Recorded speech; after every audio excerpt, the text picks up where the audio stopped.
Hello, सुप्रभात. तर आज सकाळी सकाळी निर्मईचा टिफिन तयार केला शाळेसाठी. त्यानंतर घरातली सर्व कामे आवरली, देवपूजा केली आणि स्वयंपाक हे तर रोजची रूटीन आहेच. बनवालच नाही तर खाल काय? मग म्हणून मेथी आणि मटारची अशी भाजी केली. आणि आता तुम्ही विचार कराल की ही रेडी होऊन जात कुठे आहे? तर हो, सध्या जिकडे पाहिलं तिकडे महिलांचं माहोल आहे, म्हणजेच मकर संक्रांतीचं माहोल आहे. म्हणून मी सुद्धा या मकर संक्रांतीमध्ये आज पहिल्यांदाच तयार झाली आणि वाण घ्यायला चालली.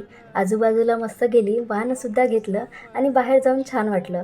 पण यावर्षी मी विचार केला, बाळ छोटं आहे म्हणून मकर संक्रांती एकदम शॉर्टकटमध्ये आटपवायची.